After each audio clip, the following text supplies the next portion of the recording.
What's going on, guys? It's me, Jason. Welcome back to the channel. Today we're going to be watching Lukas Van Ness, the Iowa edge rusher, defensive lineman, defensive tackle, whatever the hell you want to call him. He played every position on the defensive line, and he didn't even start. That's why he's one of the more interesting prospects, but he was a productive player. 70 tackles, 19 for loss, 13 sacks in 26 games. He does a great job of converting speed to power for his size. He lines up at almost every position, as I said, on the defensive line. He's built well, very solid. He doesn't possess a diverse pass rush toolbox, but he does have some solid traits. He does some good things on tape in terms of long arm rushes and rocking linemen off their platform and things like that. But he does some bad things as well that we'll talk about as well. So before we do, though, make sure you guys hit that thumbs up, subscribe button, notification bell is what I do appreciate it, and follow that Twitter that is in the description. I do appreciate it. I've been going back and forth with some of y'all on Twitter about these players and retweeting some of your stuff, and I appreciate all the support. And of course, I'll support y'all. So let's get into the video. All right. So throughout the video, Lukas Van Ness is not number 91. So we'll run this play here. He's going to just have a standard long arm rush here. Nothing really out of the ordinary here. But again, I do love this rush right here. As you watch that arm right here, see he extends that left arm. He has space between them to prevent that lineman from getting both hands on him.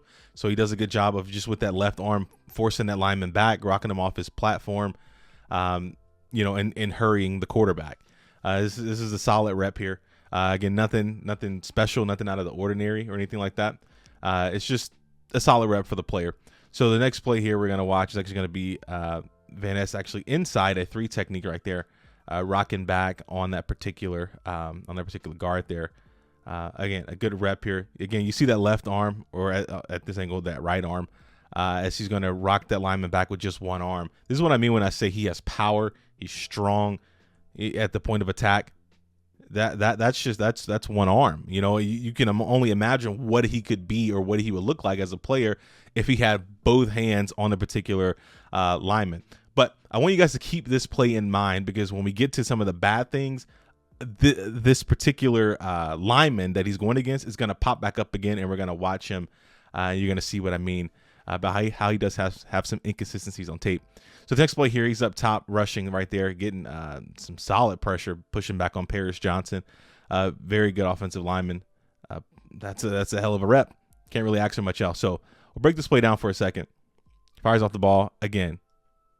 You see that right there? See it right now? He has both hands inside. He's converting that speed to power. This is what I would love to see more of on tape with the player specifically, as he converts that speed to power. Boom. Rocks that lineman back all the way into the quarterback's lap. Helps force, the incompletion there. So again, the one arm rush, the long arm rush is great, but when you can rock a grown man back with one arm, you can completely put them in the quarterback's lap with 2 arms. And I think just putting that on tape more consistently would make the player be ranked even higher. And I just don't think he did a good job of that at Iowa. But again, against Paris Johnson here, again, converting that speed to power, as I said before, completely getting Paris Johnson off his landmark here. He's completely rocking him back and forth. And this is what I mean when I say he doesn't really have a diverse toolbox, a pass rush move, because he's not doing anything, right? He's just quick off the line, and I'm just going to rock you back because I'm stronger than you. And I think with his athleticism, I felt like he should be able to turn the corner, bend the corner, turn the corner, set the edge, do all the standard things that more athletic edge rushers do. And I think for this particular player, he did not do that consistently on tape. And I just wish that he did, because you see traits like that. You see these plays where he rocks that lineman back all the way. You're like, man, that's a hell of a player, but you want to see it consistently. That's what you want to see. So again, we're just betting on traits here with this particular player, and that's what I think teams are betting on. That's why he's ranked so highly. But again, speed to power. Can't really ask so much else on that play. This next play here, he is actually going to be getting pushed to the ground, number 91 there. But I don't really mind this particular play as he's getting pushed to the ground, because he's pushed to the ground because he's hustling like hell to make this play. So first, Lukas Van Ness is actually up here. So we'll pause the play right here. He's actually up here. He's going to take a step inside to go heads up with this particular guard. So run the play here. Rocks that guard all the way back with that power, extends that arm to try to affect the play, right? Solid rep here. You know, you're pushing a grown man. Again, this is with just one arm at this point, right? You're pushing a grown man. Power is the word that I would use to describe him. Just a solid power rusher. I don't really want to give him a comp, but like those power rushers, those like AJ Epinezas, those kind of guys, that's the kind of guy that I kind of see with Lukas Van Ness here on this particular play, where he just completely rocks the guard back. Solid rep there, solid rep. Next play here we're going to watch is actually going to be Van Ness here completely tossing the H-back and then getting pushed to the ground again. Again, it's not a bad rep in my opinion because you got pushed to the ground. We have to watch what he did. So first he's here. He sheds that block, gets hands on the running back, sheds that block. He forces the quarterback to roll out of the pocket. He flushes him out. Tries to cross the running back's face. He gets pushed down, whatever. But that quarterback is not in the pocket anymore because of Lukas Van Ness. No one else is in the backfield. It's just Van Ness. And so this is a guy who sheds the block of an H-back, sheds the block of a running back, forces the quarterback to roll out of the pocket. That's hustle. That's desire. And those are things that while he may not put consistent things on tape at times, you can't teach hustle. You can't teach heart. And this is a guy that is determined to get to the quarterback. So next play here we're going to watch is actually going to be Van Ness rushing over the left tackle right here as he rocks that tackle back. This is what I mean when I talk about converting speed to power. See that? He fires off the line of scrimmage. Run the play again. Boom. Contact inside, both hands. That lineman loses his balance. Now what happens is he understands that lineman has lost his balance and he's overset. So now he can go back inside. So he crosses the face of that lineman and forces the incompletion for on the quarterback. This is probably one of my favorite plays of his specifically because I think he didn't do enough of this on tape. But you see that speed as he goes in, crosses the face. That's something that as a defensive coordinator, you can bet on because you see that speed to power, contact, rips, forces the incompletion. I can't ask for much else from my edge rusher. Solid rep here. Final play we're going to watch here is just going to be a little standard rep here as he is going to actually rock that lineman back again. So we'll run this play, finish this rep out. And so we're actually going to run one more play for y'all, which is going to be the Ohio State game here. So we'll run this one here. So here it is. This is the one I want to run for y'all because I think this play encapsulates everything about the player that I love, right? So watch Lukas Van Ness on this play. So he's going up against Dawan Jones. He stumbles. He gets up, sacks the quarterback, right? This is what I can't teach if I'm a defensive coordinator. You know, they run somewhat of like a stunt inside or somewhat of an inside rush where the defensive tackles go inside. And Lukas Van Ness is supposed to wrap around to have a clear shot at the quarterback, but he falls, right? So instead of just, saying, oh, damn, I fell, I can't make the play, he goes, oh, I fell, but I'm going to get back up and I'm going to finish the rep. I'm going to make the play. I'm telling you, as an NFL coach or for NFL coaches, these are the plays right here where, you can pile up the tackles and things like that. But when you're washed out of a play or you lose your balance, what do? Do you get back up? Do you make the play? And those are the plays that stick out on tape for me. And I know if they stick out for me, they stick out for actual scouts and actual NFL general managers and, player personnel people. So that's the good side of Lukas Van Ness. Now let's talk about some of the bad things about Lukas Van Ness that I think we need to improve on. They're correctable issues, but they are very frustrating to watch. So let's get into that part. All right. So we're going to check out some bad things from Lukas Van Ness. I know some of you have left comments saying you wanted to see what I think players can improve on. So we're going to talk about Lukas Van Ness, about 4 plays here. We're going to talk about just some things that I think we need to improve on, some things that really do frustrate me. So this first play here, we're going to have Lukas Van Ness actually lined up inside a 3-tech. We're just going to watch him. We're going to run the play here. We're going to watch him just, play this too high. He reads the run, but he does a poor job of disengaging here. Number 91 right there. So we'll slow it down on this next one here, and we're just going to watch the play as it starts. So one, he does play too high, in my opinion. He's playing almost, vertical, like he's not moving the guard at all. So then he tries to disengage and throw that guard off, but the hands are on. He can't release. So now it's a lane that's opened up but he can't do anything on this play. And I think for me, that is a little annoying because this arm is free, right? This arm is free, and we don't really see him do anything with that arm. And I think that is something that I'm not a fan of, because I think you should try to affect the play as much as possible.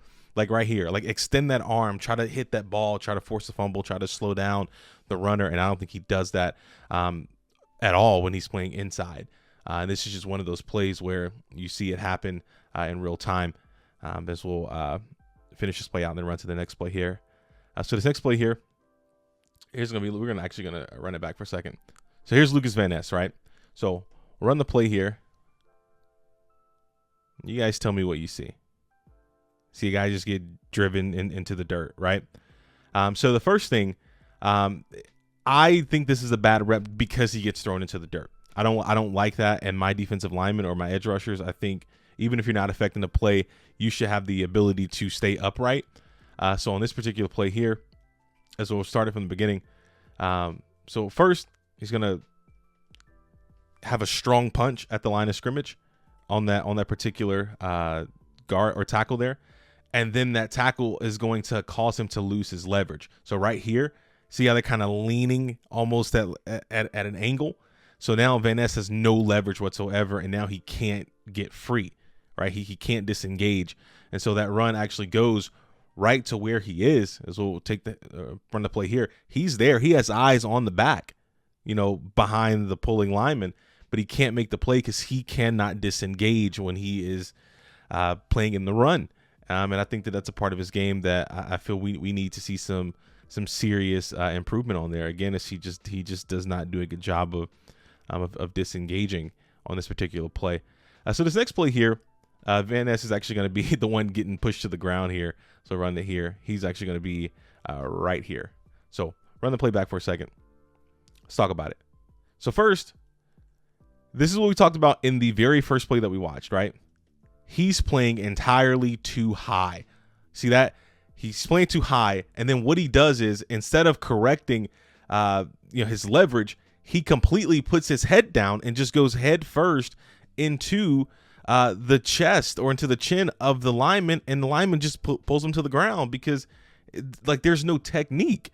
And I think that's why he's such a polarizing player. When you listen to people talk about the draft and things like that, these are plays where you watch it and you're like, how the hell do you get away with playing on an actual football field with dropping your head all the time? And it was so frustrating because this is just one play out of dozens of plays where he would just drop his head randomly.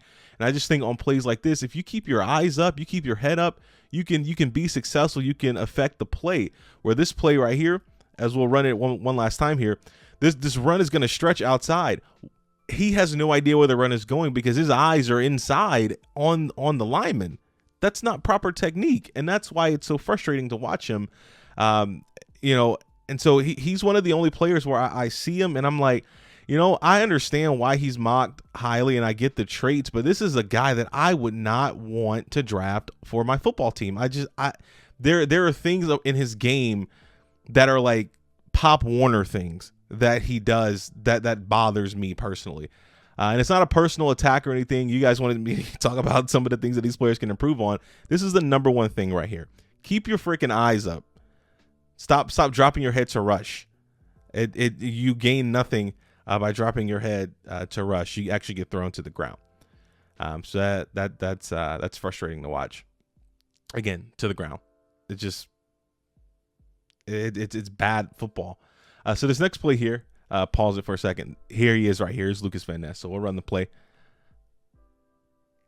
He's on the ground again. Why is he on the ground again? Well, let's talk about it, right? So a couple things. So first, let's slow it down. Look where his head is. Just watch his helmet. His helmet goes straight into the shoulder pad of the lineman. Why is he playing with his eyes down? He completely gets washed out of the play. He's thrown to the ground. This is it's a common thing on tape with the player, just to the ground. Every play, every bad rep of his, it all starts with his head dropping and being thrown to the ground. It's fixable. It is. I'm not gonna completely say that the player is not a good football player or anything like that, but it is frustrating to see, because I wonder, like, when he meets with teams like this, the first question when you put the tape on is, why do you drop your head?